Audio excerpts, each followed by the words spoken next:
Conforme anunciado agora há pouco, nós estamos em contato com o senador eleito pelo Rio Grande do Norte, Rogério Marinho, para conversar um pouco ao vivo com os ouvintes da Rádio Bandeirantes nessa manhã aqui no Jornal Gente. Senador, seja bem-vindo mais uma vez à Rádio Bandeirantes. O senhor é o senhor Reformas, né? Pai da reforma trabalhista, vigente e com grande influência na reforma previdenciária, né? Primeiro lá no governo Temer ainda e depois no governo Bolsonaro, que acabou também sendo aprovada recentemente. Qual deve ser, na tua avaliação, a reforma prioritária de uma próxima legislatura? A reforma administrativa ou a reforma tributária, hein, senador? Parabéns pela eleição. Obrigado por nos atender aqui na Rádio Bandeirantes. Bom dia. Bom dia, Pedro. Bom dia, Cláudio Humberto. Bom dia, ouvintes da Bandeirantes.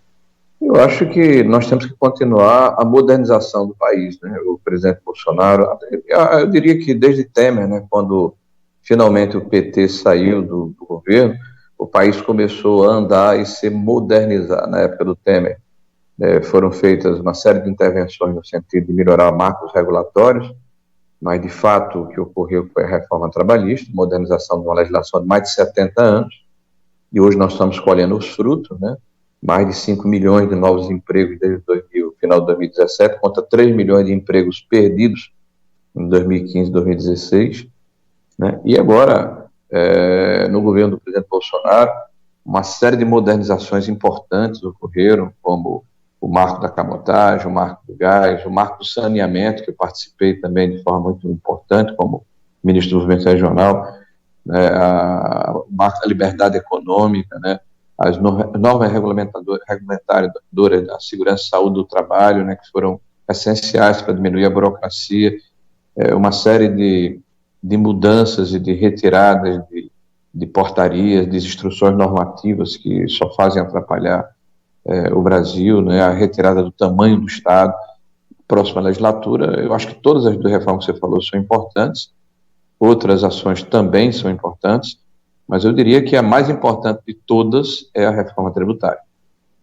A reforma tributária, eu acredito que no primeiro semestre do próximo ano, ela tem que ser apresentada ao Congresso Nacional, e até o final do primeiro ano da primeira legislatura, nós temos que ter aí uma modernização dos nossos marcos tributários, para permitir que as condições que foram criadas com a modernização do Brasil, nesses 4 anos do governo Bolsonaro, possam catapultar o país para ser o que nós esperamos dele, um país que vai pontuar entre os 4 ou 5 mais importantes do mundo nos próximos 5 ou 6 anos, com a reeleição de Bolsonaro presidente.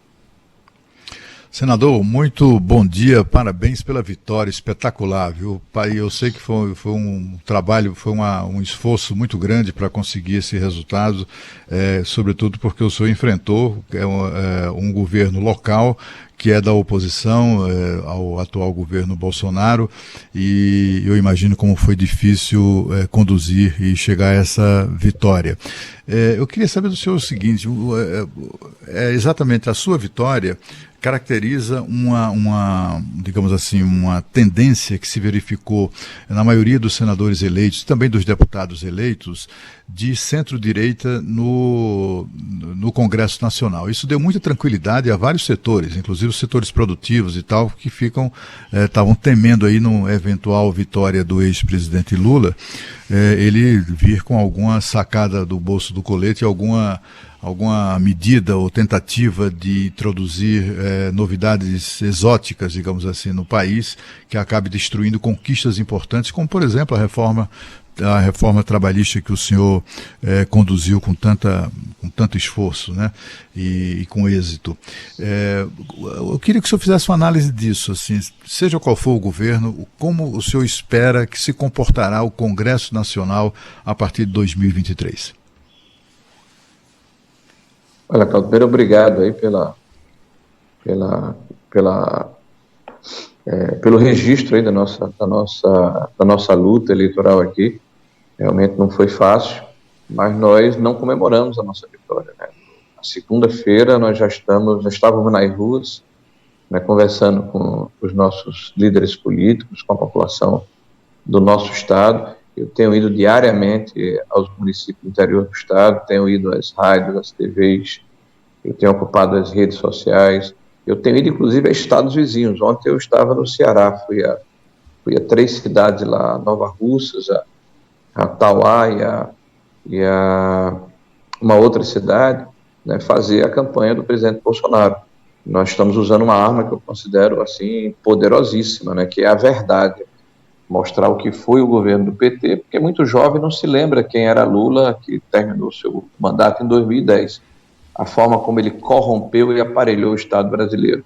A forma como ele utilizou o país para um projeto de partido e não para um projeto de governo, né? E isso tudo tem que ficar claro e a gente precisa mostrar à população o que foi o governo de Lula, a corrupção, o aparelhamento, o desperdício do recurso público, e o que foi o governo do presidente Bolsonaro, que é um governo moralizador, um governo operoso, trabalhador, que fez opção clara pela população brasileira e pela modernização do Estado brasileiro.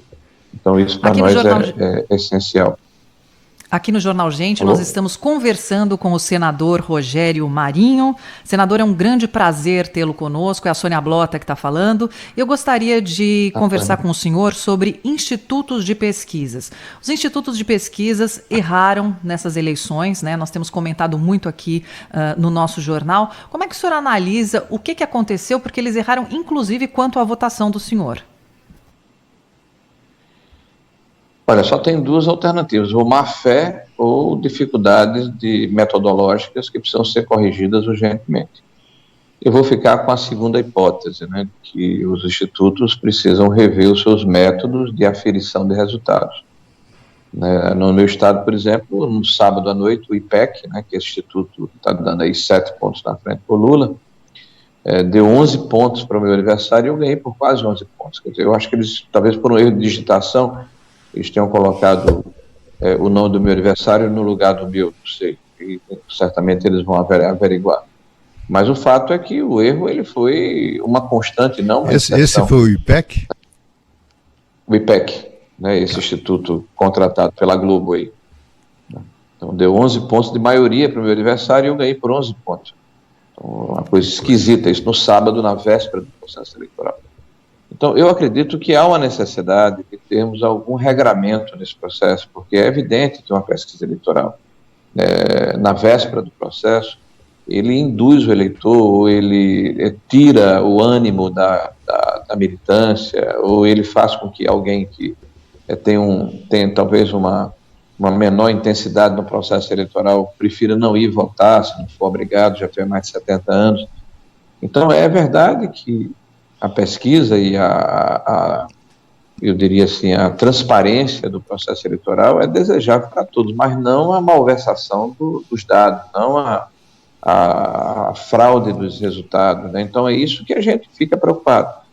Então eu acredito que o Legislativo no próximo ano, já está acontecendo agora, não sei se vai ter tempo hábil, mas deverá se debruçar sobre esse tema, não para regular os institutos, mas para estabelecer alguns regramentos, talvez, de que essas pesquisas só poderiam ser anunciadas a 15 dias do pleito, coisa parecida, eu não sei. Eu sei que o erro foi generalizado e isso é muito preocupante.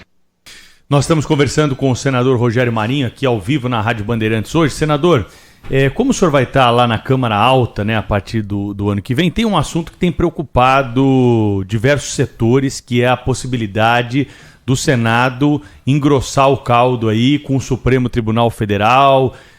Fala-se até mesmo na possibilidade de uma constituinte para que possa se aumentar o número de ministros do Supremo Tribunal Federal. O que o senhor pensa sobre esse assunto? Acho que é importante o senhor dizer aqui com clareza para o ouvinte qual vai ser a sua postura se esse tema avançar dentro do Senado a partir de 2023. Pedro, quando você assume um mandato, né, como senador, como deputado, como prefeito, como governador, como presidente da República e como cidadão brasileiro, você tem um dever muito claro de cumprir a Constituição. É evidente que, se nós olharmos o processo eleitoral e o que ocorreu nos últimos 3 anos e meio, uma parte substancial do establishment do nosso país não aceitou, não engoliu, né, a administração do presidente Bolsonaro, apesar dele ter sido convalidado por quase 60 milhões de brasileiros num processo democrático. E essa invasão de competências que principalmente o judiciário, ou parte do judiciário, em especial alguns ministros do STF, agora do TSE, tem feito em relação ao executivo e ao próprio legislativo, desequilibra o processo democrático. Isso é um fato. Tá? Então, nós precisamos, passado o processo eleitoral, serenar os ânimos, já com a reeleição do presidente Bolsonaro, e cada poder cumprir o seu papel. E na hora em que houver invasão de competências, cabe ao Senado da República, está na Constituição, né, fazer com que os atores voltem aos seus devidos lugares, pelo bem da democracia. Então, eu não vou aqui fazer nenhum pré-julgamento das minhas ações, até porque são fatos que não ocorreram ainda, e não me cabe julgar fatos que são do passado. Eu serei senador da República a partir de 1º de fevereiro de 2023, e o juramento que farei ao assumir o meu mandato, eu irei cumpri-lo fielmente, de defender a Constituição brasileira e a liberdade como um valor indelével do cidadão brasileiro.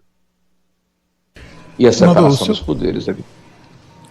Voltando rapidamente à questão aí das pesquisas eleitorais, o senhor pretende adotar alguma iniciativa? Porque assim, evidentemente, se não foi tentativa de manipulação de votos, foi uma demonstração de despreparo, né, desse Instituto IPEC.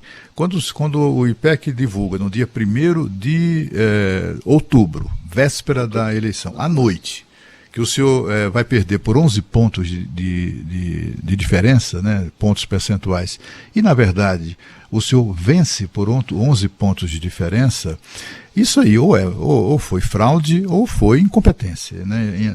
Em ambas as hipóteses, não é tolerável que institutos de pesquisa tenham esse poder, o poder de, sem nenhum tipo de regulamentação, nada, ajam dessa maneira, né? Porque isso é tão criminoso quanto transportar eleitor em dia de eleição, por exemplo, né? A tentativa de influenciar votos com pesquisas fajutas. Eu queria saber se o senhor não anima o senhor ou o seu partido, recorrer à justiça. Não é possível, né, que essa coisa permaneça impune. Eu fico imaginando desculpa a expressão, né, a brochada, né, que acomete os seus apoiadores, os seus assessores, né, a turma que se engajou na sua campanha, gente com entusiasmo. Aí liga lá na televisão, liga lá no telejornal das 8h30 da noite, no 8h30 da noite, e está lá, olha, o seu candidato vai perder por 11 pontos. Eu fico imaginando o que é que mantém essas pessoas animadas, né? Mas, no entanto, elas se mantiveram animadas, foram lá, votaram e tal, e o senhor venceu por 11. É um erro, senador, não de 11, mas de 22 pontos. 22 pontos. Não há essa margem de erro. Que margem de erro é essa, de 22, né? Então, assim, é uma coisa criminosa. O senhor não vai... Por que o senhor não... Assim, eu fico também imaginando uma situação como essa. Eu acho que eu iria na polícia, registrava a ocorrência, ia para a justiça, fazia uma confusão, porque não é possível brincar dessa maneira com as pessoas, não é? Cláudio, já existe uma série de iniciativas dentro do Legislativo, e antes de tentarmos apresentar algo novo, nós vamos tomar conhecimento do que está tramitando e em que estágio ele se encontra, né? É evidente que isso tem que ter alguma regulação para que nós tenhamos maior transparência e também possamos nos debruçar sobre quais são os métodos e a metodologia, né, que é utilizada. Para você ter uma ideia, no meu estado aqui, na semana da eleição, foram 14 institutos de pesquisa, né, aqueles que surgiram, inclusive, apenas no processo eleitoral. Então, há, evidentemente, um excesso, há uma mercantilização e há, eu diria, uma clara tentativa de manipulação e venda de resultado de pesquisa que precisa ser apurado no momento oportuno. Eu me reservo a condição de me debruçar sobre o que já existe e ter uma decisão mais amadurecida a respeito do tema. Mas que vamos fazer alguma coisa, não tenha dúvida nenhuma, ou o partido, ou o nosso mandato de forma individual. Eu quero aqui, inclusive, dizer a você, Cláudio, que após a divulgação da pesquisa, eu fui dormir às quase 4 da manhã. Eu tive que fazer mais de 60 ligações para municípios do interior do estado, acalmando as pessoas e colocando o histórico criminoso desse instituto, né, que não tem acertado de forma correta pesquisas pelo Brasil inteiro e ao longo de muitos anos. Tanto é que teve que mudar o nome, porque o nome anterior já estava muito queimado, né, que era o antigo IBOP. Então eu tenho tido muito cuidado em dizer qual vai ser a nossa atitude, porque eu prefiro primeiro dar uma olhada no que está acontecendo, e agora nós estamos com todo o nosso foco, toda a nossa atenção, toda a nossa energia voltada à reeleição do presidente Bolsonaro. Eu tenho percorrido aqui o nosso estado e os estados vizinhos, né, para levar essa ferramenta poderosíssima que vai fazer com que nós possamos virar os votos, diminuir a diferença no Nordeste e vencermos no Brasil, que é a verdade. A verdade, ela emancipa, ela liberta, ela faz com que a população tenha acesso à verdadeira informação. 9 horas da manhã em ponto. Senador Rogério Marinho, muito obrigado pela entrevista aqui para a Rádio Bandeirantes. Boa sorte para o senhor. Até uma próxima, senador. Obrigada, senador. Obrigado, Pedro, Cláudio. Obrigado a todos aí da Bandeirantes. E vamos à vitória com 22. Um abraço. Boa sorte, senador.